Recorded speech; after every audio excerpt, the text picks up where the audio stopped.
Hola, ¿qué tal? Después de esta, breve, iba a decir breves vacaciones, pero no han sido muy breves las vacaciones. Ha sido un pedazo de mes que necesitaba yo de reubicarme, de descansar un poco y de recolocarme de nuevo para poder empezar. Así que bueno, hoy traemos un pedazo de tema para comenzar, que es el tema de la narrativa, la voz interna que tenemos dentro, el cómo ésta se forma y bueno, cómo nos acompañan a todos todas estas voces internas y que hay que ir colocando y viendo desde distintas perspectivas porque bueno, es el leitmotiv y es la banda sonora de lo que tenemos ahí con nosotros todo el rato, ¿no?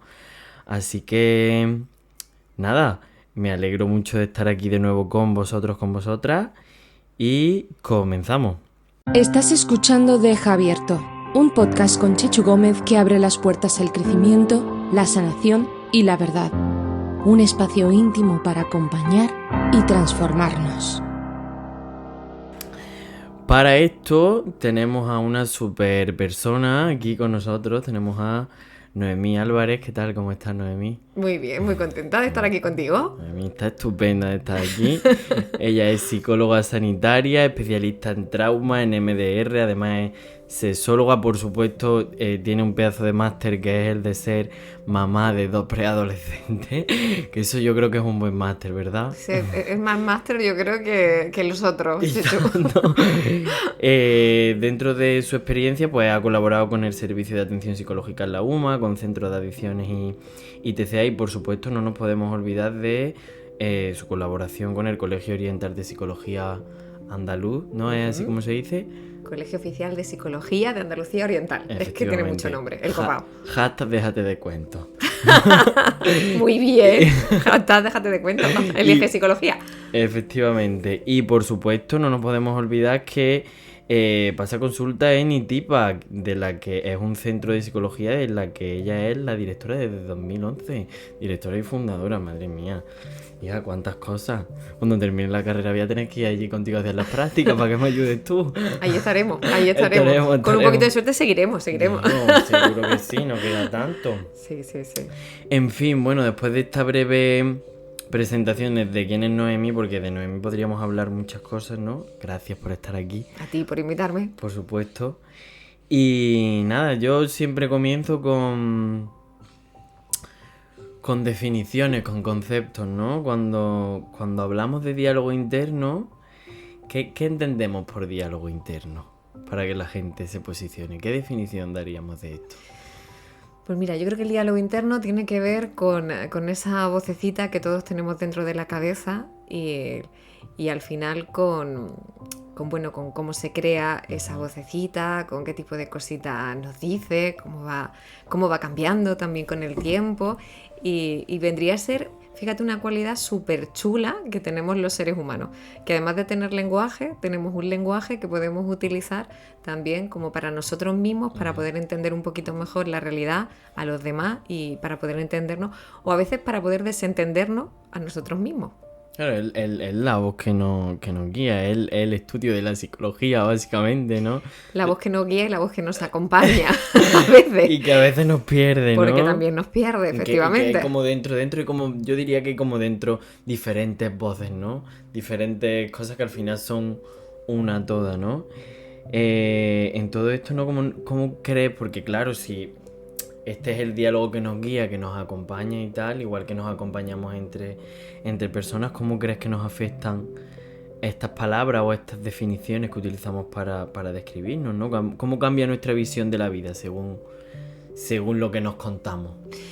Primero podríamos distinguir que algunas de esas voces, probablemente la que más identificamos con nosotros, es una voz que es como nuestra voz más consciente, es nuestra voz más racional, pero no es la única. De alguna forma es como si tuviéramos otras voces que a veces son como más irracionales, que a veces pueden tener más que ver con emociones que tenemos y que no entendemos muy bien de dónde vienen. Y esas a veces las podemos sentir como muy intrusivas, por ejemplo, como lo que ocurre en los trastornos obsesivos, que entendemos que viene de pronto una idea y que no es nuestra, que no es racional, pero aún así tampoco podemos a veces luchar muy bien con ella. Y otras veces son esas voces que vienen de cosas que hemos vivido, pero son un poquito más complicadas porque se hacen pasar por nuestra propia voz, esta que comento, que es más lógica, que es más consciente y que de alguna forma pues nos sentimos como más unidos a ella. Y aquí vienen muchos de los problemas. Es difícil darme cuenta cuando algo es real, cuando algo realmente es un pensamiento mío y cuando son otro tipo de pensamientos que de alguna forma se están metiendo por ahí y que estos suelen ser los que a veces más que ayudarnos nos entorpecen. Claro, esto es como mucho que yo escucho esto, ¿no? Sin entrar mucho en esto, ¿no? Lo difícil que es cuando uno tiene que diferenciar entre intuición y trauma, ¿no? Por ejemplo, ¿no? Que en la que ahí entran como unos diálogos que a veces son nuestros. Es yo que sé lo que está pasando por mis aprendizajes o son mis aprendizajes los que me están condicionando a colocarme malamente en ciertas situaciones, ¿no? Fíjate, esto es interesante porque eso hablaría casi, te diría, como de otra parte, porque la parte intuitiva a mí me encanta porque es una parte de nuestro cerebro que de alguna forma no sabemos de dónde salió, pero suele ser muy sabia. Entonces a mí en consulta cuando alguien me dice tengo esta idea, no sé de dónde me viene o tomé tal decisión, no sé muy bien por qué, a mí me gusta decir, esto es la parte sabia. Claro. Sí, que es una parte como más inconsciente, que en mi modo quizás más científico de entender estas cosas tiene que ver con un montón de información que nadie le ha contado a mi conciencia, por lo cual yo no sé que lo sé, pero lo sé. Y ahí vienen muchas veces esas situaciones de tengo la impresión de que me van a llamar por teléfono o incluso sé decirte quién puede ser quien me está llamando al teléfono o me voy a encontrar con alguien. Yo creo que el cerebro hace como patrones, como de una forma así muy curiosa y muy rápida para ayudarnos también. Pero eso sería como una voz más sabia. Claro. Sí, que nos ayuda. Que sí, que si la tuviésemos todo el rato, ¿no? Sería estupenda para todo. Si fuese esa la que tomase el control, ¿no?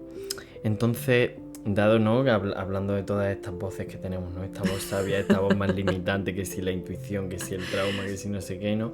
¿Cuáles serían las diferencias claras entre lo que es una narrativa más limitante y una constructiva, ¿no? En plan, ¿cómo sería un diálogo que nos ayude a estar más conectados con esa identidad, con esa autenticidad propia?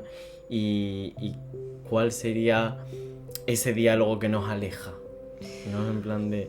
Pues mira, te diría que un diálogo que es muy positivo es un diálogo que al final cuando reflexiona te abre puertas, te busca un camino, te dice sí, ya, todo duro, todo mal, pero fíjate por ahí cómo sigue habiendo una lucecita. Entonces todo diálogo interno que nos anima a explorar, que nos reflexiona y nos habla, por ejemplo, de la capacidad de aprendizaje que tenemos o la capacidad de exploración o la capacidad de superación. Este sería un diálogo muy chulo porque nos anima como a continuar. En cambio, en el limitante sería un poco lo contrario. Incluso cuando tú tratas de proponer una idea, algo que me viene bien, esa parte de ti es como si te dijera, ¿qué va? ¿A dónde te vas a meter? Uy, qué follón. Ocurre mucho en el síntoma depresivo. A mí me gusta en consulta con las personas que tienen sintomatología depresiva, me gusta explicarle que su cabeza está intentando que dejen de pasarlo mal. ¿Sí? Normalmente el síntoma depresivo viene pues, por cosas duras que se nos han ido acumulando, ¿no? Y llega un momento que nuestra cabeza dice, mira, ya está, no queremos que nos pase nada más porque ya llevamos mucho acumulado. Y entonces empieza a decirme cosas como, por ejemplo, que deje de hacer o que no me arriesgue. Y nos lo cuenta así como de una forma muy sutil. Por ejemplo, tenemos un plan chulo, vamos a quedar esta noche, pero mi cabeza empieza a decirme, qué pereza, y ahora que hace frío o que hace calor o que nos vamos a poner, que entonces empieza como a intentar cerrarte las puertecitas y su objetivo es claro, su objetivo es intentar de alguna forma ayudarte a que no te pase nada malo. Pero ¿cómo te ayuda? Intentando que no salgas de casa o intentando que no hagas nada que mínimamente te pueda exponer a que pase algo más. Pues ese sería un gran ejemplo de cómo es un diálogo limitante. Es un diálogo que en lugar de invitarte a explorar o invitarte a investigar o a sentir, te dice no, mucho cuidado, que pueden pasar un montón de cosas malas. Claro. Con un objetivo que al final al organismo le gusta mucho, ¿no? Que de alguna forma es preservar tu integridad y que no te pase nada malo. Claro. Pero ojo a qué nivel, porque si no me pasa nada malo, pero tampoco nada bueno, es cuando el síntoma se va haciendo grande. Claro, y también, bueno, es guay, ¿no? El ver el cómo lo explican, ¿no? Porque esa narrativa limitante de alguna manera, aunque esté ahí, ¿no? Y si se apodera de todo, ¿no? Y nos agarramos a eso, como que no nos va a ayudar, pero sí es guay saber que es una parte que nació, que apareció para ayudarnos, ¿no? Aunque no sea funcional en este momento. Y pues, bueno, luego está el trabajo terapéutico de conseguir aceptar esa parte a pesar de colocarla en algún sitio más amable, entenderla, ¿no? Exacto. Y todo el rato sin rechazarla, ¿no? Pero saber cuál es el sitio, ¿no? Me parece interesante decirlo, ¿no? No como algo, ¿no? Como cuando se dice, no, estas emociones son negativas o son tóxicas. Como no, esta parte cumple su función, aunque en este momento esté siendo poco funcional, ¿no? O la cumplió en su momento. O la cumplió en su momento. Lo que pasa es que se ha quedado como fijada y por eso no lo sigue haciendo. Con las creencias muchas veces, las creencias negativas que empezamos a tener sobre nosotros mismos también nos pasa. De alguna manera, en un momento dado, algo no salió bien o alguien nos insultó y eso empezó a hacer algo como que de pronto nos preocupaba mucho no repetirlo y de alguna forma volver a decirnos todas esas barbaridades es como una forma de intentar no volver a ponernos en peligro. ¿El problema cuál es? Que igual aquí, en esta realidad y en este ahora, pues ya no tienen un sentido adaptativo. Ya no me estás ayudando, creencia. Claro. Lo único que haces es cerrarme puertas y cerrarme posibilidades. Claro, y incluso impedirme mi día a día, ¿no? Que muchas veces es súper limitante, ¿no? Claro, todo esto ya tiene que ver con mucho de la historia, ya no solo la historia que nos contamos, sino la historia que nos contamos de lo que nos ha pasado, ¿no? Que aquí entra... Y fíjate, y mucho con la historia que no nos hemos contado. Claro. Y que también nos ha pasado. Sí, sí. Que ahí te diría que cuanto menos conocemos nuestra historia, más poder tiene a veces para manifestarse en el presente, incluso para dominar emociones, dominar conductas, porque si no sé que algo me ha ocurrido, mi cabeza sí lo sabe, mi organismo sí lo ha vivido y va a empezar a poner en práctica un repertorio de conductas y de emociones que no sabemos qué ocurre ni por qué, pero que no podemos frenar. Y muchas veces en consulta el trabajo es intentar hacer a la persona que entienda que dentro de su sistema tiene un porqué, tiene un sentido esto que le está ocurriendo. Claro, y que eso, bueno, al final eso es lo que llamamos integrar. Exacto. Que es lo importante. Ese sería el siguiente paso. El primero lo descubrimos, y lo saludamos, le perdemos muchas veces el miedo. Porque esto es muy curioso, pero lo recuerdo, yo digo que son como el fantasma de It, de la película de Stephen King. Tienen muchísimo poder si yo les doy poder, pero si de alguna forma me doy cuenta de que son pues lo que son, recuerdos, porque por suerte aquí estoy a salvo, estoy seguro y ya no está ocurriendo, los puedo reconocer y los puedo integrar. Claro. Si sigo pensando que son terribles y que no hay que mirarlos y que no hay que atenderlos, pues más sintomatología suelo hacer. Claro. Lo que pasa es que esto, sabes que depende de qué casos estemos hablando, es mucho más difícil que en otros. Hombre, que lo hablamos fácil, pero para las personas que lo viven no lo saben. Las resistencias son muy complicadas porque, bueno, hay una carga muy fuerte detrás de todo eso, tanto que a veces incluso nos desconectamos completamente, ¿no? Entonces, Fíjate que es un mecanismo de defensa de lo más básico para el organismo, claro. ¿no? Sentimos un dolor muy grande y nos desmayamos, como vemos en las películas del oeste, ¿no? Cuando la gente le pegaban un tiro y se desmayaba, este tipo de cosas, ¿no? Total. Y parecía que estaba muerto y hasta el último momento no volvía en sí. Claro.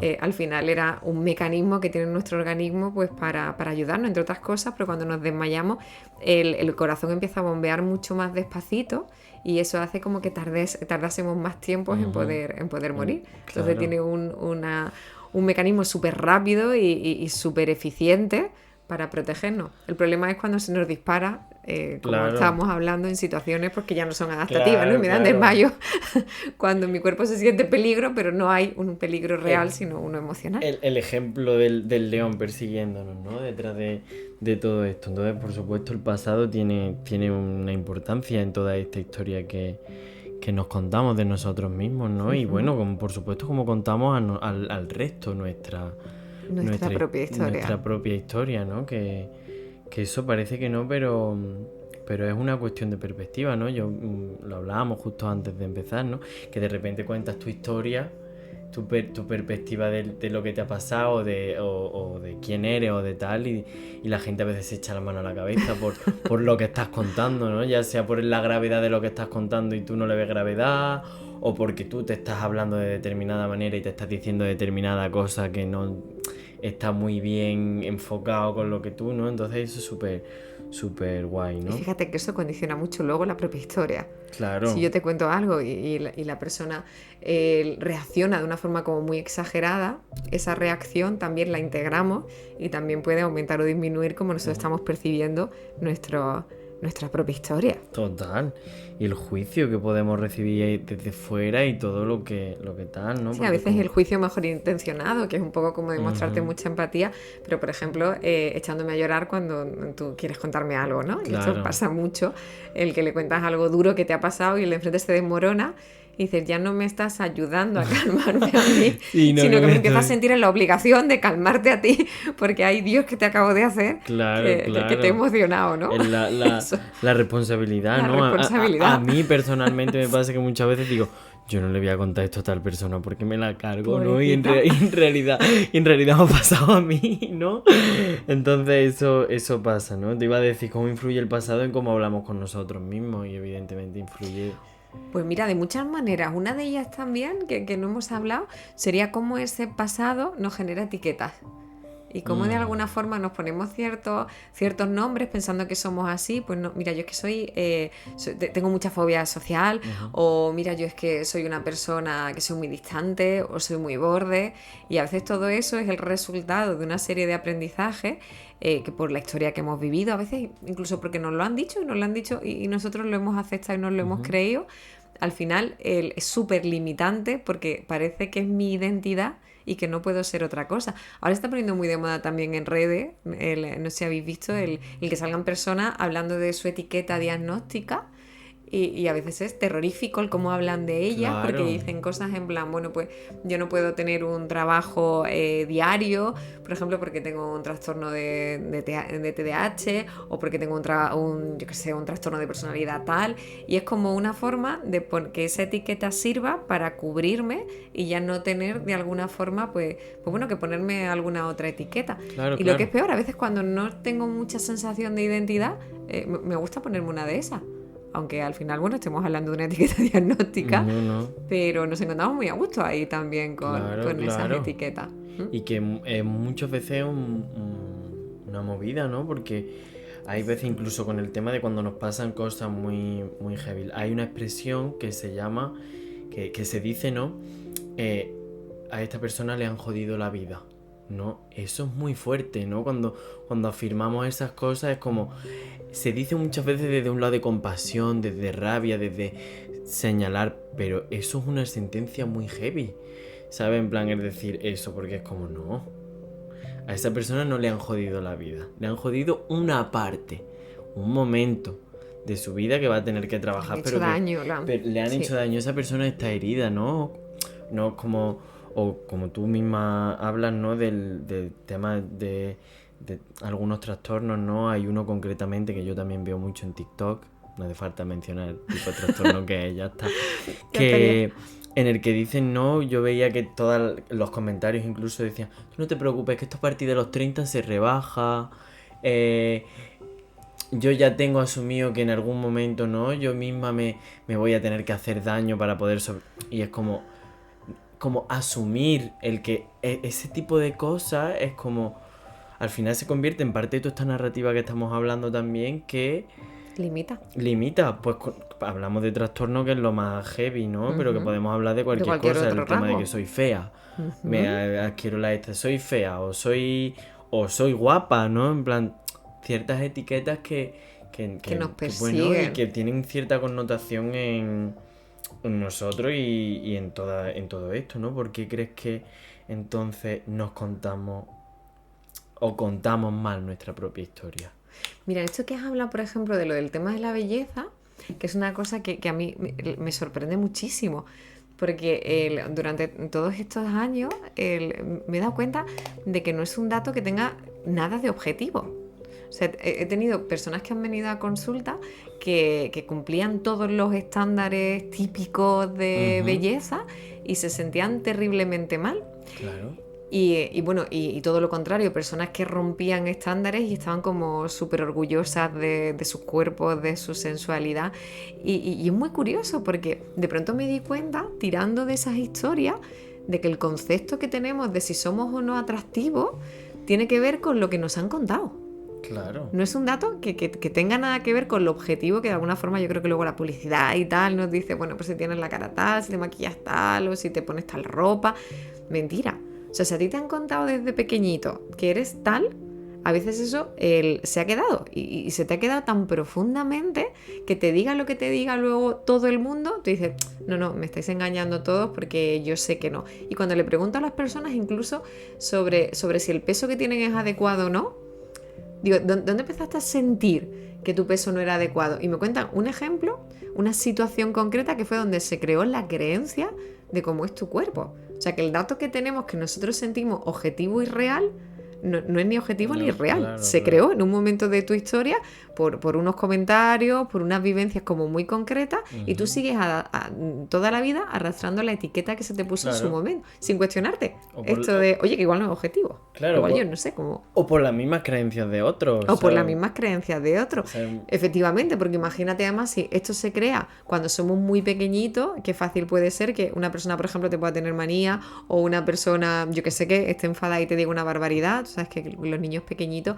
les cuesta más inhibir el impulso, por lo cual a veces pueden permitirse hacer ciertos comentarios de lo más alegres, que son comentarios que pueden ser muy hirientes. Tú te quedas con uno de esos comentarios y eso sirve para forjar parte de quién eres y de tu identidad, y solo es una creencia. Claro. No tiene nada que ver con quién realmente tú eres, pero tú te lo has creído y a día de hoy sigues sin cuestionártelo.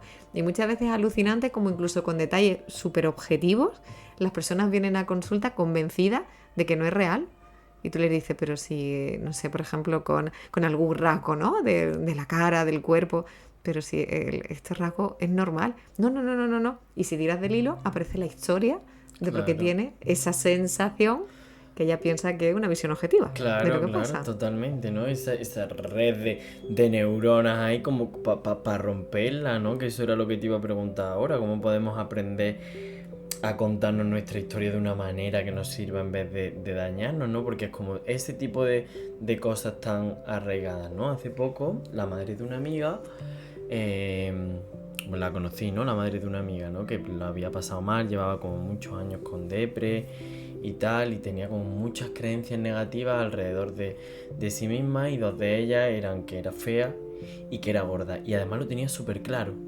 Era como, lo veía muy claro. Muy objetivo. Y había aprendido a convivir con que es fea y gorda. Desde una perspectiva muy negativa y muy pesada y súper limitante, además. Y por mucho que yo le intentase explicar que eso tiene que ver con algo que aprendí o que no había manera de tal. ¿Cómo podemos, cuando esas ideas tan fijas en nosotros están ahí, cómo podemos intentar, ¿no? Contarnos esa historia de otra manera, ¿no? Que nos sirva en vez de dañarnos? Fíjate, en ese caso, por ejemplo, que me comenta, a mí también me parece interesante reflexionar sobre quién nos enseñó cuál era el cuerpo que teníamos que tener o cuál era la belleza. Porque ahí también hay muchas de las creencias que tenemos que al final nos han ido inculcando la publicidad, los medios, la industria de alguna forma, y que incluso puede ir cambiando, ¿no? Lo vemos con los tipos de cuerpo, como se pone de moda, y a veces en los periódicos leo, vuelve el modelo de cuerpo tal, o el modelo, y yo digo, madre mía, como si estuviéramos hablando de si se lleva adelante o se lleva el plástico. Todo este tipo de creencias que tenemos sobre si somos adecuados o no fluctúa mucho con lo que de alguna forma la sociedad o la propia publicidad nos dice si es adecuado o no. Entonces Claro. esto es interesante reflexionarlo. Primero, ¿dónde aprendiste que tener un cuerpo o tener unas facciones en tu cara de una manera o de otra eran más adecuadas? Porque esto es un rollo patatero. O sea, esta idea de que si conseguimos una estética o conseguimos algo, pero vamos a ser guapos, vamos a ser muy guapos y por lo tanto vamos a tener éxito social y vamos a ligar muchísimo y vamos, yo qué sé, ¿no? Un montón de cosas que igual no tienen nada que ver con un estereotipo, ¿no? O como realmente, claro. efectivamente, cómo podemos ser o no ser. Si no, también es muy útil desde cuándo, ¿no? Tienes esta sensación, porque allí suele haber una historia. Claro. cuándo empezó a importarme realmente esto, cuándo esto se convirtió en un problema. Y si puedo entenderme un poquito mejor, es lo que te decía, una vez que sé de dónde provienen esas ideas, es como más sencillo entender que al final pues suele tener que ver con todo lo que pasó alrededor, con la emoción que me hizo sentir, pues a veces con la sensación de falta de apoyo que yo tenía o estar pasando un mal momento, porque todas las ideas no se nos graban exactamente igual, de la misma manera, con la misma fuerza. Si entendemos qué me podía estar ocurriendo a mí, por qué se creó eso en ese momento, es como que me abre una vía de poder ir cuestionándolo de otra forma. Y luego intentar, pues eso, ir buscando en qué me ayuda tener ese tipo de pensamientos o repetírnoslo. Porque a veces también se pueden convertir, pues como en la dismorfia, ¿no? Estas personas que piensan que tienen un rasgo concreto que está mal, se pueden convertir en un rollo obsesivo. Y yo me paso el día mirando y remirando aquello, o pensando, claro. sin poder quitarme de la cabeza que esa parte está mal, ¿no? Y cuando, por ejemplo, cuando es un rollo obsesivo, es interesante entender que yo no controlo todo lo que hace ni mi cabeza ni mi cuerpo. Nos gusta pensar que al 100% somos los que manejamos incluso qué pensamientos tenemos. Y es mentira. O sea, de todos los pensamientos que hay en mi cabeza, unos poquitos pueden ser más conscientes y de alguna forma incluso puedo buscarlo yo, como cuando estamos manteniendo una conversación. La gran mayoría se vienen de forma automática y nadie los llamó. Claro. Y han aparecido ahí en tu cabeza, pues bueno, por lo que sea, ¿no? Porque algo los ha estimulado. Si yo aprendo a distinguir cuál es realmente mi idea y qué es lo que me está diciendo mi cabeza, o cuáles son esos pensamientos que están entrando de forma automática, también tengo mucho más margen de decisión. A veces pensamos que todo lo que pensamos y todas las ideas que nos vienen son como verdad verdadera. Claro. Y que lo haya pensado no quiere decir que lo sea. Sí, total. Es que hay mucha fusión con el pensamiento en general, ¿no? Esto se ve mucho en los pacientes que tienen TOC, ¿no? Que les perturban tanto los pensamientos porque tenemos esa fusión en la que pensamos que lo que pensamos es lo que somos, ¿no? Y hay pensamientos que vienen, que son intrusivos y que tú no eliges. Si pudiéramos elegir todos los pensamientos que tenemos, todo sería mucho más amable, Un poquito ¿no? más amable. Cogeríamos, ¿no? La metáfora esta de coger y meter las cosas en esos pensamientos, esas cositas en un cofre y cerrarlas ahí en la estantería hasta que decidas volver a entrar y cogerlo. Bueno, integrar todo eso es complicado. Cuando podamos ya y estemos preparados, claro, sería muy cómodo. Para la audiencia de Deja Abierto, ¿no? Os voy a pedir que penséis en un elefante rosa. O sea, que no penséis en un elefante rosa. Inminentemente ya estamos pensando en un elefante rosa, ¿no? Pues... Porque ese poder lo tiene también nuestro lenguaje. Claro. En el caso del pensamiento obsesivo, permíteme que me acordaba de una anécdota de un paciente con el que trabajé con un problema de hipocondría. Para partir de ahí, ¿qué entendemos por pensamiento obsesivo? Pues es un pensamiento que de alguna forma aparece como de forma intrusiva, se queda mucho tiempo o ocupa mucho tiempo dentro de mi cabeza, que es bastante literal, aunque cambie alguna cosita y tal, pues siempre va a ir en torno al mismo tema, y luego que cuando nos aparece se vive con un malestar significativo. Porque quizás esta es la magia, o sea, son pensamientos que nos hacen daño cuando aparecen. Y justo esa era la anécdota que te quería contar, con un paciente hipocondríaco que lo estaba pasando muy mal con su miedo a la enfermedad y tal. Estuvimos un tiempo trabajando juntos y bueno, ya estábamos como distanciando sesiones cuando estalla el COVID y me pone un mensaje en plan, bueno, necesito que hagamos una sesión. Yo ni lo dudo, digo, hombre, normal, pobre, con el miedo que tiene a la enfermedad y con una pandemia, ¿no? Como lo tiene que estar pasando, claro. Era pobrecito. Y entonces, pues nada, un beso a él. Nos conectamos para hacer la sesión online y cuando lo veo físicamente que está enfermo, que se le notaba con la tosecilla que en aquel momento era muy típica y yo, cielos. Y le digo, ¿cómo estás? Y me dice muy enfadada, pues ya ves, aquí con COVID. Y le digo, ¿y qué tal? ¿Cómo estás llevando? Claro, recordemos, hipocondríaco, con muchísimo miedo. Y me dice, bueno, pues ya está, pues el COVID ya estaría, pero quería hablarte de una historia a nivel personal que me ha ocurrido. Y le digo, dame un segundo. Digo, ¿me has pedido la sesión porque querías hablar de una historia personal que te ha ocurrido? ¿No vamos a hablar de que tengas COVID y de cómo está este síntoma? Y me dice muy serio, no, es si a mí me da muchísimo más miedo pensarlo que tenerlo. Claro. Y siguió hablando y yo me quedé y dije, verdad verdadera. Total. Porque esto es un pensamiento obsesivo. O sea, nos da miedo la idea en sí Me da miedo tener ese pensamiento en mi cabeza. A veces el pensamiento es una etiqueta horrorosa. O sea, la idea de que puedo llegar a ser agresivo, puedo llegar a hacer algo que no va para nada conmigo, y me tortura esa idea. La de que cielos, podría llegar a hacer esto, podría ser esta persona, y lo que me hace daño es pensarlo. Porque a veces cuando trabajo con alguien que le ocurre, le digo, ¿pero tú crees que esto te podría llegar a pasar? ¿Tú crees que podría realmente tener un momento de tanto descontrol que pudiera llegar a ser agresivo? Y me dice, bueno, lo último que haría en la vida es ser agresivo, pero tengo miedo cuando aparece el pensamiento que dice que podría serlo, ¿no? Claro. Y entender esto, porque como es bastante extremo cuando se siente, nos ayuda con otros pensamientos que parecen más amables, pero que igual nos están remarcando una etiqueta que nos hace daño, o una creencia limitante, o nos están teorizando para mantenernos dentro de esa, como hemos dicho antes, relativa zona de confort, y que yo no explore o yo no viva ciertas cosas. Claro, que muchas veces todas estas narrativas tienen detrás muchas cositas que tapan, ¿no? Que no queremos ver, y que, como hablábamos, cumplen una función protectora, porque lo que hay detrás igual es demasiado fuerte, ¿no? Para poder... Por ejemplo, esta de no me afectan las cosas. Yo soy una persona que a mí nada me afecta. A mí no me duele el dolor. No, cuando alguien aparece en consulta siempre con esta narrativa, todos nos quedamos un poco en plan, a ver, ¿qué quiero decir con esto de que no te afecta nada? Me encanta la gente que dice, yo no tengo ni un trauma. Ni un problema. Ni nunca me ha pasado nada malo. Todo está bien en mi vida. Imagínate, qué bien todo, ¿no? En plan, yo jamás se me olvidará, hace como un mes, en mi antigua casa, mi antiguo piso, en plan vino una persona y tal, en plan, y decía que no tenía trauma. Y es como yo decía, no sabía si mirarlo desde el lado de pobre tico, todavía no lo sabe, o desde el lado de ostras, qué envidia, ¿sabes? En plan, porque era como esto como de reales, ¿no? En plan, porque todos tenemos cosas. Yo creo, Chechu, que hay un problema con la definición de trauma. Sí.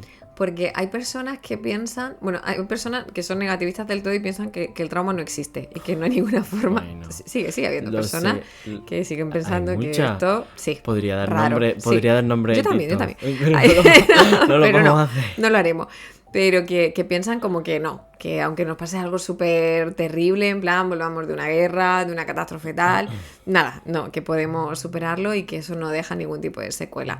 Luego tenemos otras personas que piensan que el trauma realmente es aquello que nos ocurre cuando ocurre algo muy devastador. En plan, me he visto implicado en una agresión, en un abuso, yo qué sé, un accidente brutal, ¿no? Con desmembramiento, y piensan que solo eso es traumático. Y luego los que trabajamos desde el enfoque de trauma, entendemos que el trauma vendría a ser una experiencia que por determinadas cualidades que tiene esa propia experiencia como que nos supera. Y supera nuestra capacidad de procesar, que es un poco lo que hacemos con todas las situaciones, incluso negativas, que vivimos.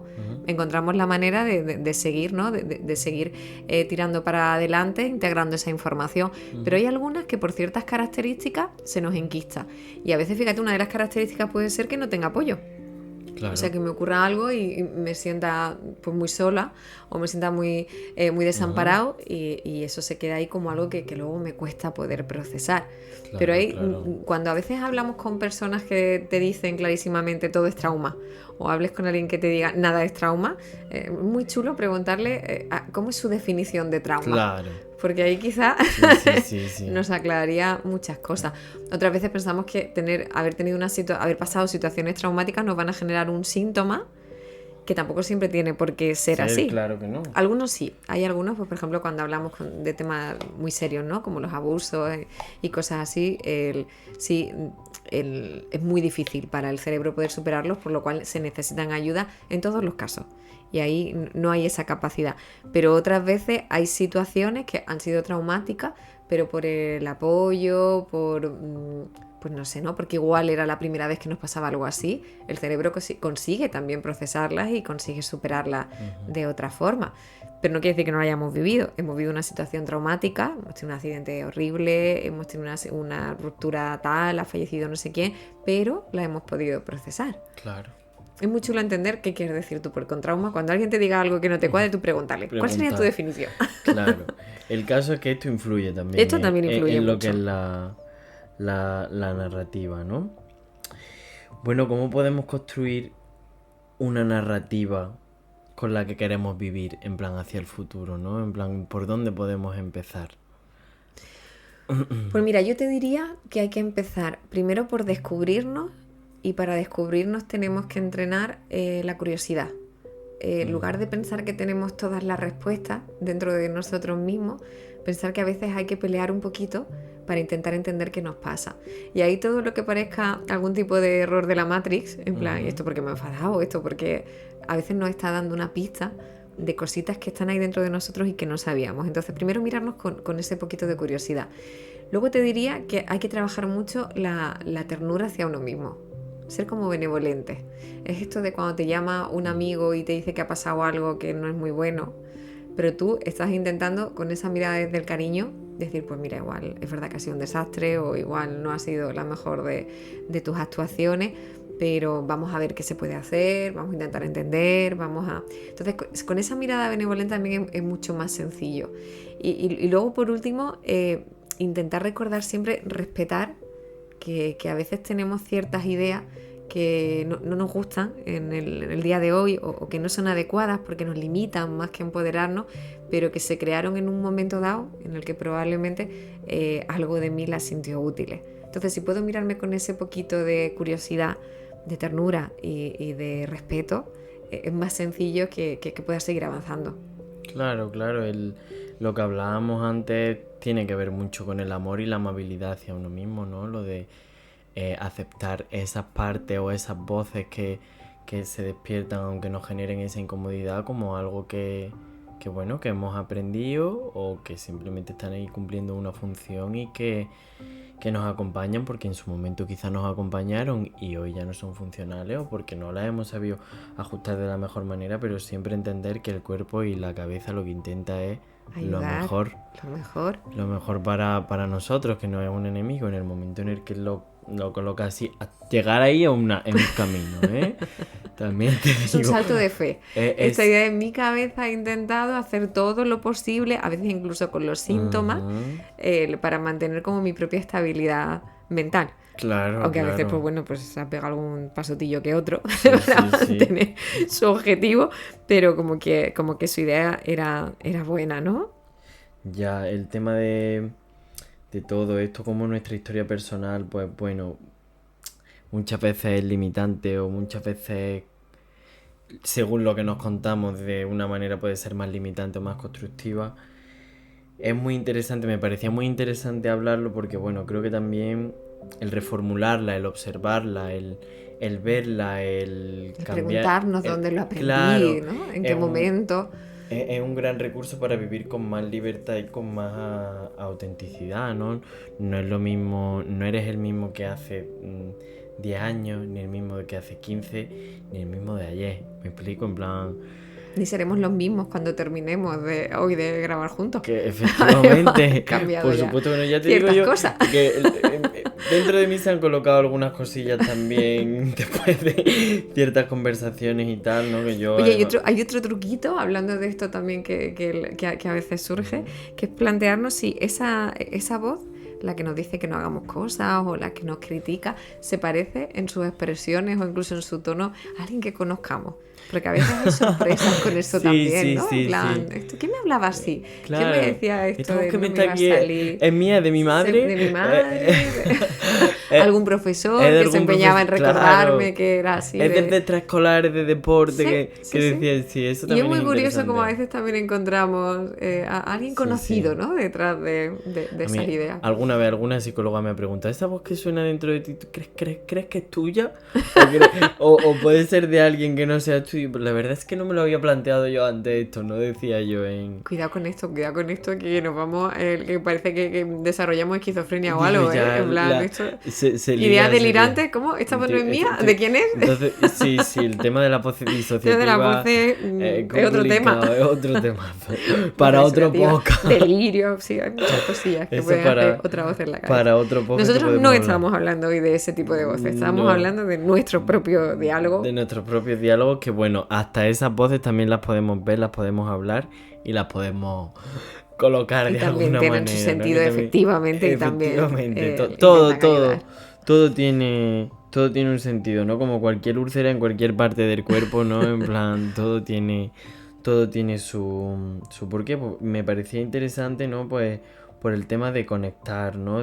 Porque esta temporada quiero hablar mucho del autocuidado, ¿no? Y del autocuidado y de la inclusión, ¿no? De la diversidad que tenemos en general alrededor nuestra y de la importancia de cuidarnos todos y de cuidarnos a nosotros mismos, ¿no? Y para empezar con todo esto, lo importante es empezar desde la voz que hay, que hay internamente, ¿no? Y ayudar a que esa voz nos cuide también. Digo, y cuidar esa voz Cuidarla. dentro de lo posible. No sé si te has preguntado, te has preparado alguna pregunta fantasma, alguna cosilla en relación a algo que me quieras preguntar a mí. No sé, te pregunto. Bueno, pues a mí me gustaría saber por qué empezó con este interés tuyo de la psicología y de hacer un podcast de psicología. Ay, pues por la voz interna. No, pues mira, tu voz porque interna te lo pedía.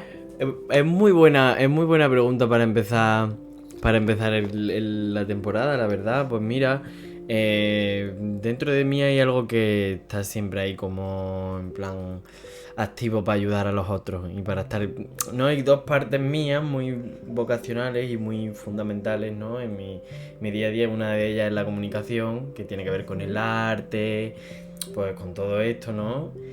La comunicación audiovisual en general, ¿no? Y teatral, que la cumple el formato podcast. Y luego, por otra parte, mi parte ayudadora, ¿no? Yo tengo ahí un complejo mesiano interior también colocadito de intentar ayudar al resto, intentar a que el resto se vea, intentar a que el resto se sienta mejor, que el resto se sienta incluida, que bueno, pues lo fusioné con esto. Y bueno, porque también estoy estudiando psicología, con vosotros aprendo un montón, y entonces pues creo que era un pedazo de espacio para poder acompañar a otros y por supuesto para acompañarme a mí mismo.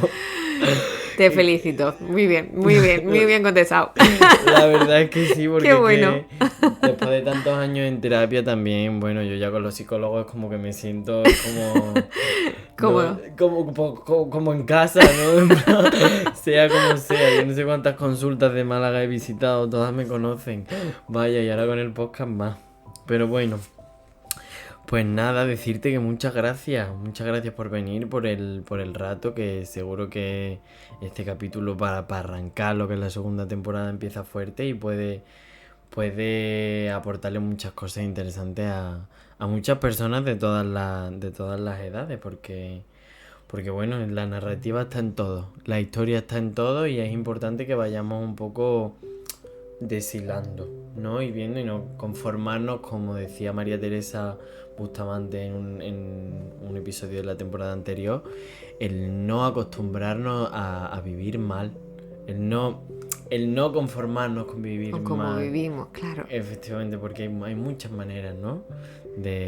Y porque a veces para dar ese saltito hay que pasar un poquito de incomodidad. Por ejemplo, cuando tomamos la decisión de ir a terapia, pero el saltito merece la pena. El saltito, que a veces es un pedazo de salto. Depende Amiga, de qué caso es un salto. di la verdad, a veces es un pedazo se requiere de mucha valentía. Sí, siempre lo pienso, ¿eh? Siempre empiezo a trabajar con alguien, siempre valoro dos cosas. Valoro la valentía de empezar un proceso terapéutico y luego, fíjate, también valoro la generosidad. Porque a veces incluso cuando hablamos o contamos algo nuestro, me parece que hay que ser generoso para poder hablar desde esa parte honesta, vulnerable, bueno, que no hacemos todos los días. Claro. Siempre, de verdad, siempre pienso qué valiente y qué generoso. Y a veces lo digo y me mira la gente así como tal. Yo lo siento así. Siento Claro. que para ser honesto y para hablar de nuestra vulnerabilidad hace falta ser valiente y ser generoso. Y que coger, abrir el corazón, ponértelo encima de la mesa, abrirlo y diseccionarlo, a ti enseñártelo es una cosa muy humilde. Sí. La verdad, y más las personas que intentan mejorar día a día. Así que, bueno, pues muchas gracias por tu participación. A ti por todo esto que haces. Para la semana que viene tenemos a dos amigas tuyas aquí. Que tenemos Lo vais a pasar pipa y aprenderéis muchísimo. Tenemos un formato nuevo la semana que viene. Siempre han sido entrevistas individuales. La semana que viene tenemos una entrevista doble. Y además son dos personas que repiten. Tenemos a María del Mar, María del Mar Campos, ¿Campos? sí, María del Mar Sí. Campos, que estuvo en el capítulo 3 de la temporada anterior hablando del tema de la Chulísimo. muerte. Ujú. Y a Joana Joana. Recio, que estuvo hablando del tema del apego, de la ruptura, que también os gustó un montón. Y nada, vienen a hablar de, bueno, de esto que hablábamos de la inclusión, ¿no? El capítulo se llamará Más allá de la norma, ¿no? Vamos a hablar de neurodivergencia y de la importancia de la conciencia social en la psicología, que diremos, ¿qué es la neurodivergencia? Pues bueno, ya lo vamos a ver la semana que viene, porque estas vienen con mucha caña y las dos juntitas son un poco dinamitas. Lo está diciendo Noemí porque además trabajan en ITIPA. Sí, son la bomba. con Grandes ella. comunicadoras, grandes profesionales y además a nivel personal muy divertidas. Muy y personaja. Muy humanas y muy personaje. Así que son que lo bienvenidas. son. Estuvieron en la antigua habitación y ahora van a estar en la nueva. Así que nada, lo dicho, reitero el agradecimiento por tu presencia aquí. Sé que vas a volver en algún momento. Tú también lo sabes que vas a volver. Volveremos, Chicho. Volveremos. Cuando tú quieras, volveremos. Vamos a volver. Y nada, no sé si tú nos estás escuchando desde el tren, si nos escuchas limpiando en tu casa, si nos escuchas tranquilamente, si nos escuchas donde sea, desde donde sea que estés. Gracias por estar aquí, bienvenido a la nueva temporada. Y nada, nos vemos la semana que viene. Hasta luego. Hasta luego.